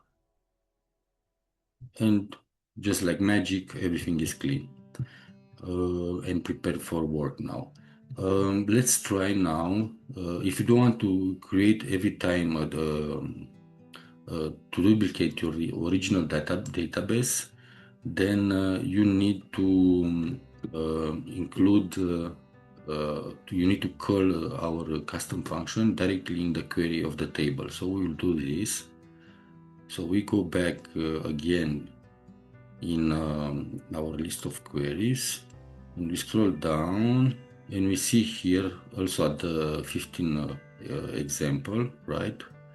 In the same sections, we see here second scenario. We copy only this query, Control C, and we go in each table we want, our original table. Let's go in UK format, and then I'm going to click on Advanced Editor. And what I'm going to do, I will just paste below everything, so I want to explain what we are going to do. So first thing, as you can see, keep your source and second line which describe the item you pick from Excel book. So meaning that we need to keep the first line with the source, and then we have a second line where, as you can see, we have the item that we pick from our source. So in this case, is the UK format sheet. The rest we can just delete. And then we can also delete this. This was just an example. And what is important, the last line. So meaning that in this case, we are calling, we have this cleaner data variable, then we have the name of the function, which now is not like this. I just defined data preparation. So if I click down, we can see it here, data preparation. So we just double click, copy the description of the function. We go back in our initial table, and we just replace the name of this function with our defined function, and it will work. So now we have the previous variable called in the in this line code. So meaning that if you have something else here, you can just copy it and paste it here. You can choose manually now how you want, English, Great Britain, or whatever you have. You can. This is the also the rows, how many rows you skip, and that's it. So if I click OK, it should work now. So the whole table will be instantly cleaned. So now, from now on, whenever I will go in my Excel file and add other lines, everything will be cleaned. So I will just need to work in my Power BI report. And this is all about this. The function also cleans, trims the text. So if you have spaces, it will search for that, it will clean it. So it does everything. If your table will not be like it is now in the right position, or if your table header will be somewhere here, it will just automatically identify it and bring it up. So it doesn't matter how many rows the header will be below. So this is all overall. I recommend you to use this query from now on, and you'll see how easy your work will just be. Okay, let's move for the next example. Okay, so before starting with the next example, we will do some update in our workflow. So we have finished the first example. We'll make it green. Second also we did. And now we are with the next example. The master data stylist, professional casing for Power Query. So let's just read a little bit about the capabilities of this M function of this query. Smart name formatting. Unlike standard tools, it handles complex names correctly, fixing MC Donald, O'Brien, and Smith Jones in one pass. Respects cultural nuance. It knows when to say lowercase, when to stay lowercase, Leonardo da Vinci example, and when to stay uppercase, USA, for example, free Roman, making your reports look hand edited. Automatic cleanup. It acts as a data senator, instantly striping out hidden characters and fixing missing punctuation on titles like junior or PhD. Bulletproof reliability, built-in type guards mean that the code won't crash if it hits a blank cell or a number, it just keeps working. Professional polish, it moves from data from raw dirty to executive ready, ensuring your dashboards and mail merges look flawless and authoritative. Let's just do an example. So now we go in our files and we will pick up Smart Test Correction file, and then we will go in our list of queries and we will take the query we need.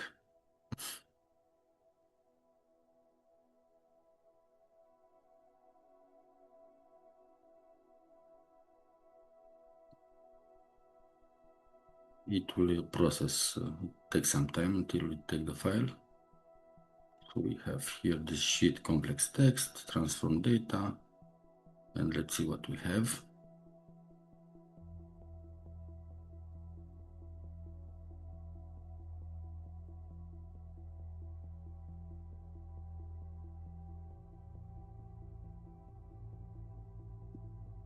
Okay, so here we have in column row inputs, we have a text, and in the logic column we have some explanations. And let's see how it will transform the whole text, our new query. So we go in our list of queries. We'll check, for example, 17. Let's just take the query.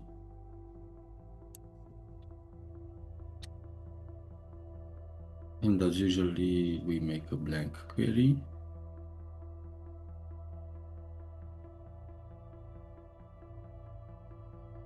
We go in Advanced Editor and just overwrite our query. And I'll name this smart text. And now if we want to apply our custom function, we select the column where we have the text, and then we go in add column, invoke custom function, and as usually we select the custom function. Here we can select our column that we want to apply our custom function, and we can say we can let smart text the column name. Click OK, and now let's just compare. So as you can see, everything was corrected. It's written very nicely. So you can apply this custom function whenever you need. Just easily you did what I did, and everything will be just corrected to look, it will look nicer. Now that we finished with this, let's just make an update in our workflow. So we will make this green and we'll move for the next one. The data reader that things like human auto detect US versus UK. Okay, let's just jump in. Okay, friends, let's see what this data reader of M function will do. We will just read few lines. This function is like a smart filter for your dates. Here is exactly what it does for you. Double check everything. It reads each date using both UK and US rules. It stops Power Query from accidentally swapping months and days, like turning July 5th into May 7th. Labels them as, instead of just giving you a date, it adds a status label. If your file has mixed data, you'll see it immediately. For example, confirmed US or confirmed UK. Once you, for tricky days like 11/9/2026, which could be September or November, it labels them as ambiguous. This tells you exactly where you need to double check your data. Saves times. It does the work for 5 manual steps, splitting columns, fixing errors, and remaining mounts all in one single click. So for this, we will go again in our list of queries. We take example 19, and we will paste the script in Advanced Editor. We go in Transform Data. We'll make a blank query as usually.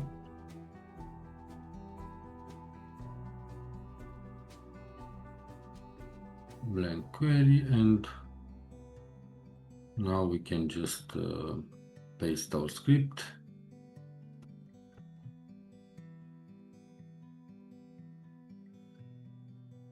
We can rename it date reader, and we need to upload our Excel file with some examples.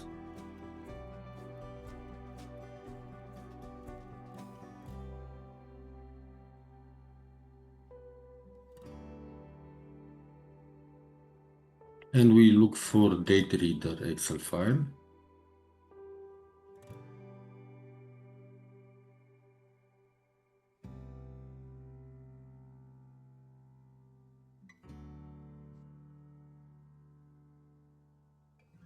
Sheet 1 and transform data.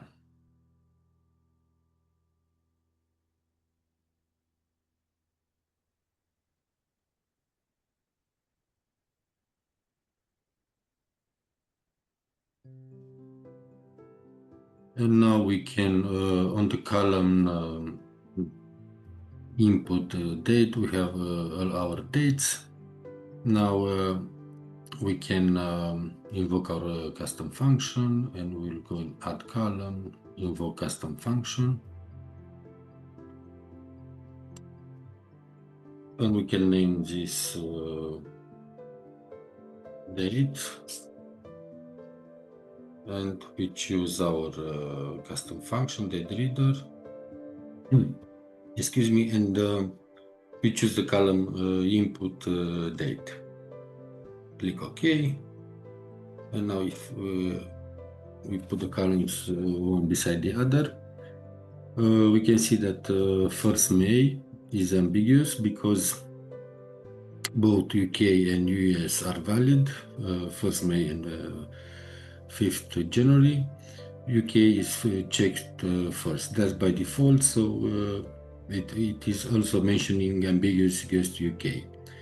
Then we have clearly 31 December. So month 31 is invalid for US, only UK parsing succeeds. Then we have 31 December. UK false, no 31st month, so US parsing succeeds. 1st January consistent.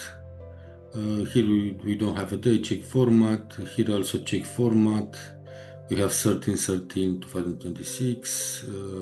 Obviously checking format, numbers null. 5th May consistent, both cultures result in the same date value. 2 January ambiguous goes to UK, and yeah, this is all. So this will read all the dates we have in our table. And this is all about this custom function. Now we can just make an update to our workflow. We'll make this green and we'll move forward with the last example, the magic date fixer M function. Let's see what this function will do. Okay, friends, the magic date fixer M function. This will fix our data, and let's see what it does. It has self-heals, automatically corrects mixed US UK date formats by flipping the day month logic if one format is impossible, cleans messy data, strips out extra text like that, handles various separators and trims spaces. Error proof, never crashes your data load, it returns a clean null for invalid or impossible dates like February 30. User-friendly, provides a drop menu for user to select their preferred region, either is Europe or US format. Now, for this example, we need to get one Excel file. So we choose date fixer file, and then we will copy our script and we will make a custom function.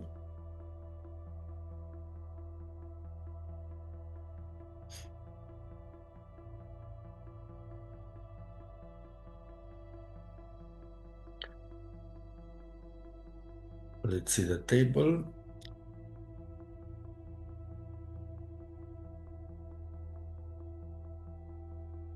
So in this column, we have the raw date.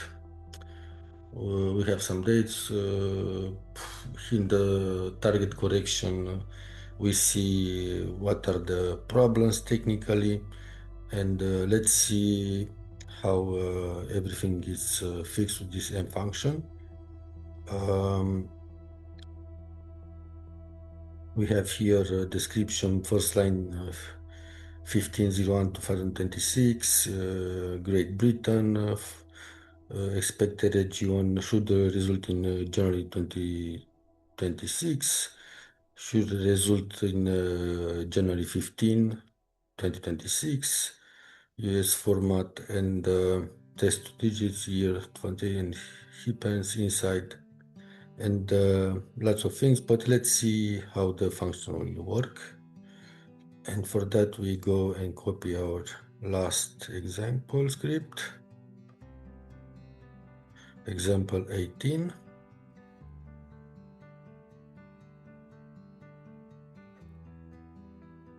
We make a blank query as usually, and we paste out the query inside the advanced editor, click done, and we have our custom function. I will name this date fixer, and we'll just test it now.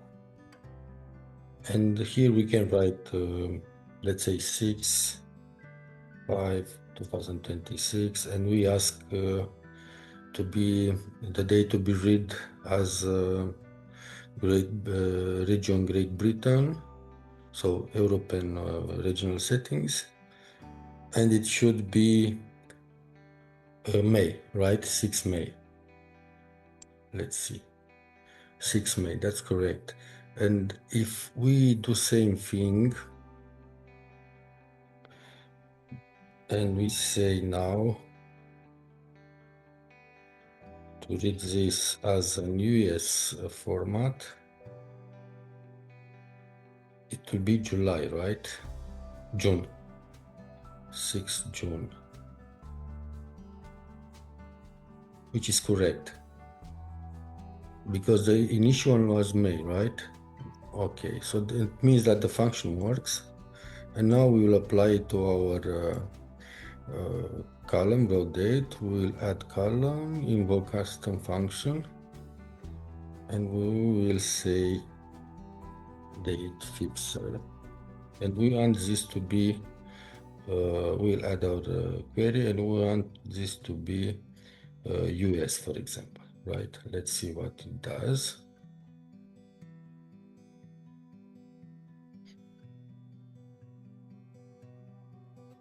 So you notice that here we have some records.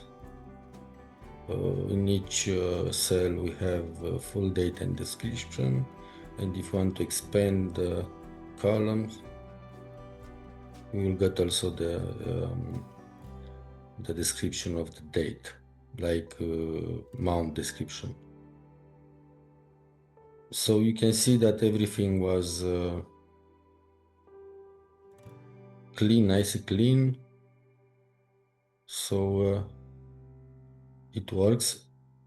Let's say that we want to do the same thing, but now we want UK format, right?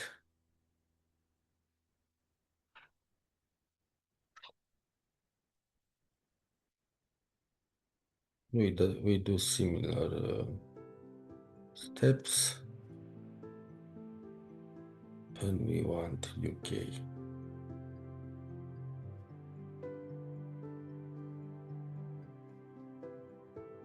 Or at least here.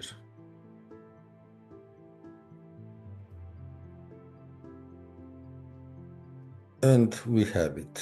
So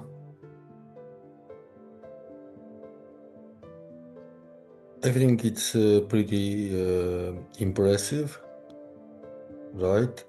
So this is with this actual data fixer. If you want specific regional settings to be applied to your data and your data to be corrected, then you can use this function very easily. Now, of course, let's make just an update first in our workflow.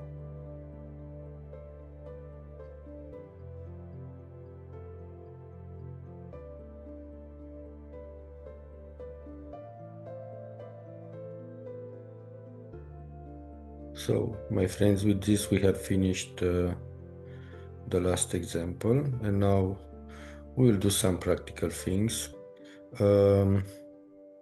I usually go in Google, and then I click on AI mode, and when I'm here I can ask AI to build any M function I want. So for example, I can say make a M function that will upper case my balance table. content. Or let's say only the headers, right? So make an M function that will uppercase my table. And he's going to make something, and I will say he's giving me maybe 2 steps, but I'll say make everything in 1 step.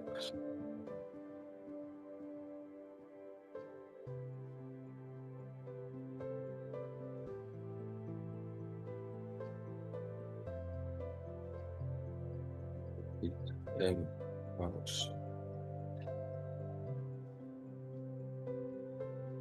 Okay, so now I can copy this query, and if I go in my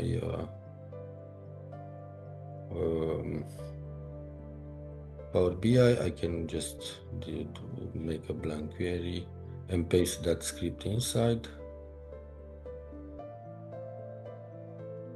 And let's see what we get. So it asks me now a table. I will choose date fixer and I will say invoke.